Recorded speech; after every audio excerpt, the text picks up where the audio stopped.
Peace world, it's your man Confidence, and I'm back with another video for YouTube. This week I'm talking about drums. The reason I'm talking about drums is because a dude in the comments on my last video by the name of Humans Are Stupid said that over the years he's collected a lot of drum sounds and he wanted some suggestions or tips on how to go through drum sounds the right way without having to listen to all of them every single time, essentially.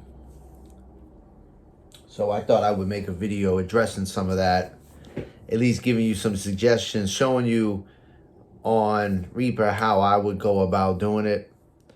And maybe by the end, Humans Are Stupid and anyone else out there that's struggling might be able to improve that process as well. So let me start by saying this, Humans Are Stupid.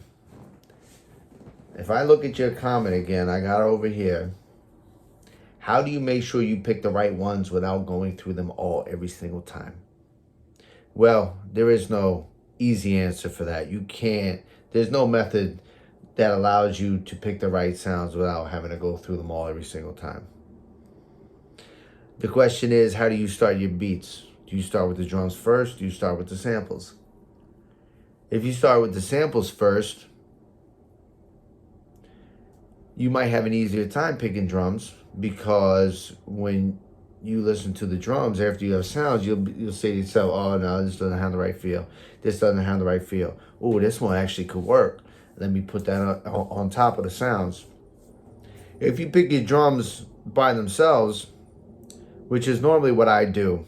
Back in the day, when I used to use MPC a lot more, I would have my drum sounds, but I would really go to the sounds first, because back then I was doing a lot more chopping, so I might end up changing the drums after if they didn't fit with the sounds.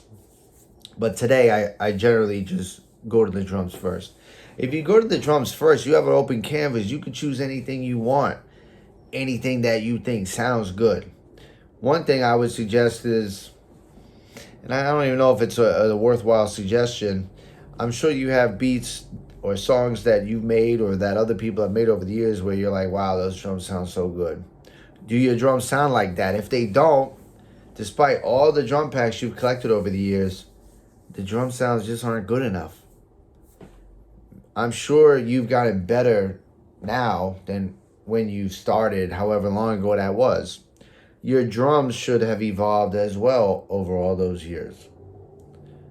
That's one idea. I'd say, if you don't have the sounds that sound like stuff that you've heard in the past, then look for some more, process them differently, add your own plugins over those drum sounds. That's what I do, and I'll show you that on the video, on the actual in Reaper. I don't use the sounds, the kick snares and hats, the drum breaks that are given to me. I process them some more.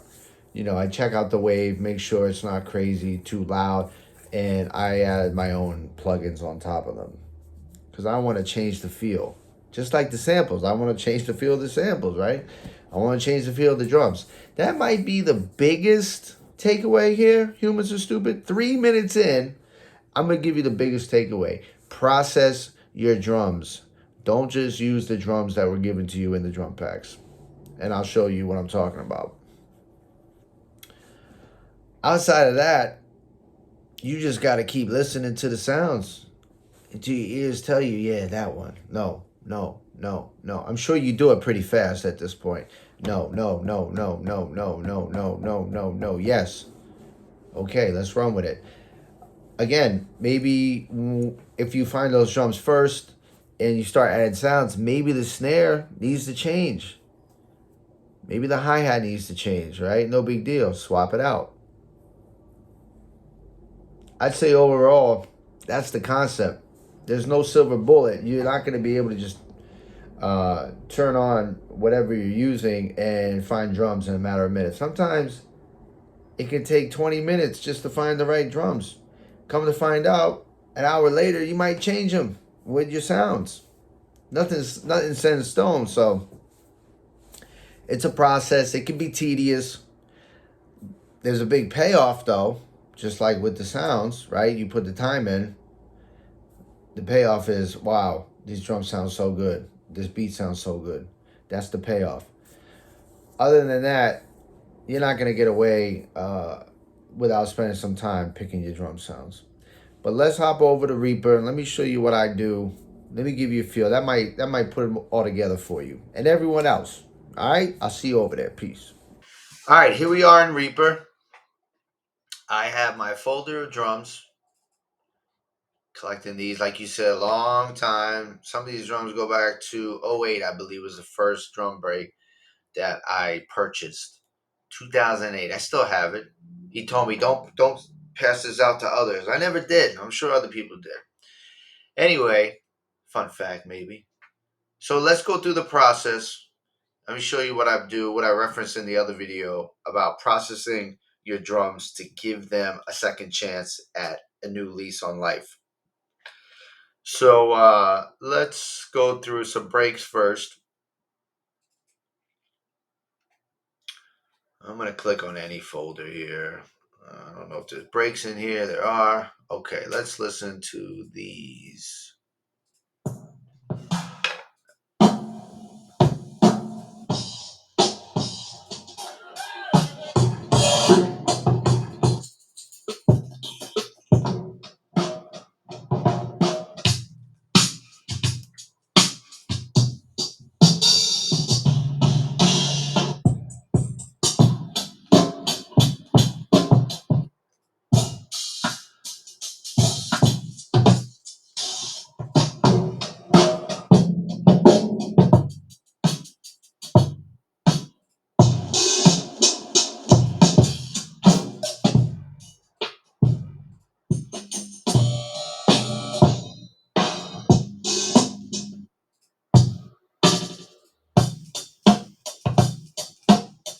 Let's go with the old classic sound. You know, the boom, bat, boom, boom, bap. There's my break. It sounds pretty good on its own. Now, let me load up. I have plugins saved on here that I just go to right away. I already have the settings. I tweak them depending. Let's hear it with my plugins on it.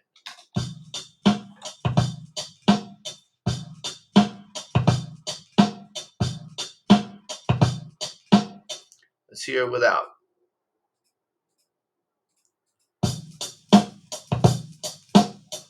Personally, I don't like the drums real dead sounding like that. You know, the reverb opens them up. You know, you heard some reverb on some of these breaks.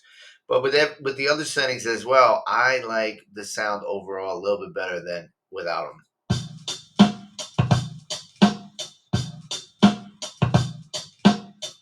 Okay, so if you're like, wow, this drum break sounds good, but it's not quite there, put some plugins on it. You might already do that, humans just do it, but reevaluate your plugins, make some tweaks, take one off, add another one, you know, put another setting on, make your own adjustments, and breathe new life back into those drums. Same thing with the snares. If I'm going individually, kick, snare, hat. I always start with the snare. I feel like that's the most important sound in the break. Followed by the hi-hat. You know, hi-hat complement the snare. Hi-hat not too loud in the background, but a good hi-hat. Don't get me wrong. Hi-hat is very important. But the snare for me is most important, and the kick last. It's a low tone. It's there. It's doing its thing. I do like a good tone for the kick. Sometimes that takes the longest to find because a lot of the kicks are just real like low, muffly. There's not a lot of flavor in them. But let's listen to the snares without any effects.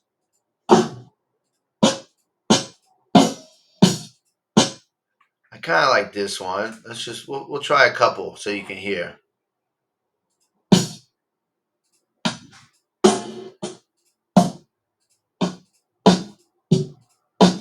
Kind of like that one.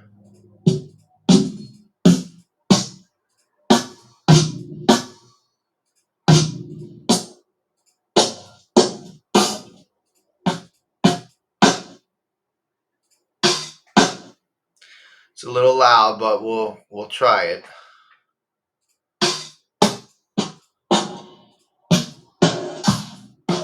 All right, we got 3 here. So here they are again without any effects on them.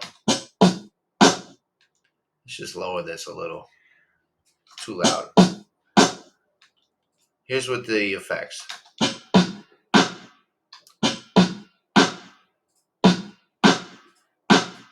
I think I like this the best out of all 3.